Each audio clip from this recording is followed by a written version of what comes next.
is, what was it? 6 millimeters. 6 millimeters. Okay, so we're good with the 10 millimeter saddle, right?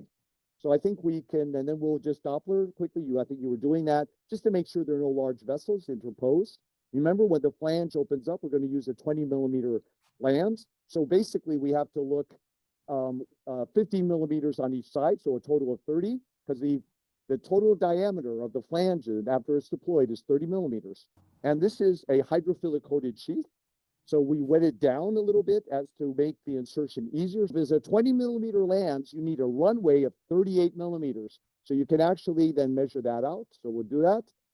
And we'll go down. So this is 38. This is about where you need to land, around that distance. That's how far in you need to push it. Now, obviously, we have a large fluid collection, so it's not an issue. But it may be an issue when you're doing a gastroenterostomy, for example, or gallbladder drainage, which is to go very slow and just sit here and let it cauterize a little bit. Don't be afraid. It's already is in. And as soon as you see those micro bubbles, you know you're in. As soon as you're in, disconnect the cable. And I'm going to advance it down under vision. I'm going to advance it down to about where I saw the 38 millimeters, right? And that'd be about there. Okay. And now I'm ready to lock. So I'm going to lock the inner catheter.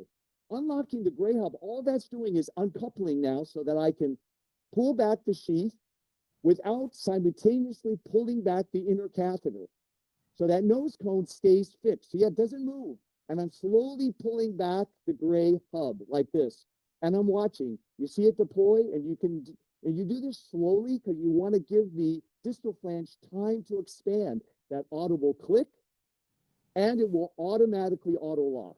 So here I'm pulling back, and now it's coming, and they're deployed fully. So now we have the full deployment of the distal flange. It auto clicked, it auto locked, and I heard the click. And here is also moving upwards. So it's moving in concert together like this. And I'm just going to pull it a little bit more generously so it starts to deform a little bit. But the reason for that is because when you deploy the proximal flange, there's a tendency for it to jump forward a little bit. So this is just giving you that little extra buffer. Okay, so now we're ready to lock again the black hub so it does not move. We're going to unlock the gray hub. What that means is I'm uncoupling again. And now I'm going to deploy the proximal flange in the working channel. And I'm still have my eyes glued to the EUS, to the ultrasound image, to make sure that that distal flange does not move. And I'm pulling it back like this, right? And now, you see how it sort of tends to jump forward as I'm pulling back? And this proximal flange is deploying. So that was the reason for snugging up a little bit more generously.